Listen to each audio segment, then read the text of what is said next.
ప్రతి కార్యకర్తకు నేను ఒకటే చెప్తా ఉన్నా, ఎవడెవడైతే మీకు అన్యాయం చేశాడో పర్వాలా, అన్యాయం చేయండి, చేయించుకుంటాం, టైం మీది, కానియండి, కొట్టండి అని చెప్పండి.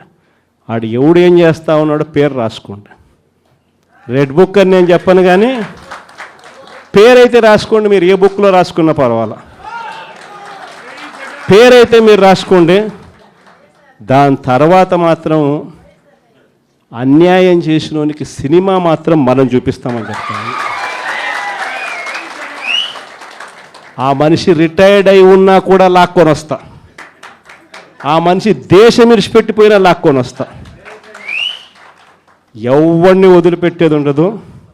ఒక్కొక్కడికి మాత్రం సినిమా మాత్రం ఎలా చూపించానో అలా చూపిస్తామని మాత్రం చెప్తాను. ఖచ్చితంగా వీళ్ళు ఏదైతే నాటుతున్నారో, ఏదైతే ఇత్తుతున్నారో, ఇది రెండింతలు వీళ్ళకు పండే కార్యక్రమం కూడా జరుగుతుందని మాత్రం ప్రతి కార్యకర్తకు గట్టిగా చెప్పండి. ఎందుకనంటే ఈరోజు రాష్ట్ర వ్యాప్తంగా ఇదే జరుగుతూ ఉంది. ఒక్కొక్కని కథ వింటూ ఉంటే నిజంగా మనసుకు బాధ కలుగుతుంది. ఆ బాధ ఎలాంటి బాధ అంటే చెప్పలేం. అసలు మంగళగిరిలో ఒక పాపను, కృష్ణవేణి మంగళగిరి పాప, సోషల్ మీడియా పాప తీసుకొని పోయి, ఆడపాపను కూడా, ఆడ కూతురని కూడా చూడుకోకుండా తీసుకొని పోయి హైదరాబాద్ నుంచి ఎత్తుకొని వచ్చి స్టేషన్లలో పెడతా ఉన్నారు. ఇంకొక పాప సుధారాణి, ఆ పాపను నెలలు ఈ స్టేషన్ నుంచి శ్రీకాకుళం నుంచి తిప్పినారు. శ్రీకాకుళం నుంచి కింద దాకా అన్ని స్టేషన్లు తిప్పుకుంటూ నెల రోజుల పాటు బెయిల్ రాకోకుండా తిప్పినారు. ఆడవాళ్ళను, ఆడ కూతుర్లను కూడా చూడుకోకుండా, కేవలం వీళ్ళకి వ్యతిరేకంగా పోస్ట్ పెట్టిందని. ఇంత దౌర్జన్యంగా జరుగుతూ ఉన్నారు. వంశీ అని ఇప్పటికి నెలన్నర అయిపోయింది.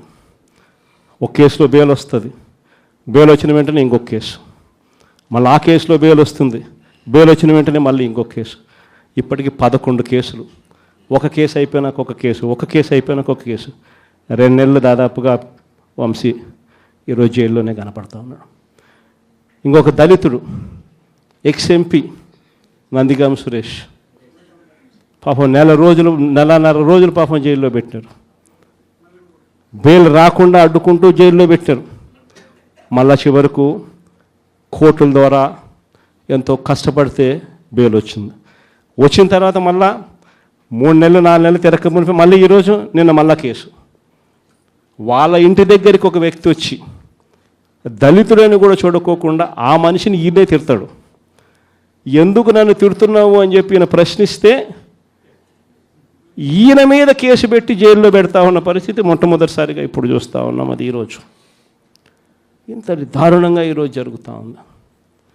ఇలాంటి పాలన చూసిన తర్వాత చెప్తా ఉన్నా, ఆ బాధలో నుంచి చెప్తా ఉన్నా, ఏదైతే మీరు ఎత్తుతూ ఉన్నారో తప్పుడు సాంప్రదాయాన్ని నాటుతూ ఉన్నారు, తప్పుడు సాంప్రదాయాన్ని మీరు చాటుతూ ఉన్నారు. ఈ సాంప్రదాయం ఒక వృక్షం అవుతుంది. మీరు ఏదైతే ఇచ్చారో అది 2 ఇంతలు వెనక్కి తిరిగి మిమ్మల్ని తన్నే పరిస్థితిలోకి ఈ వ్యవస్థ తయారవుతుంది.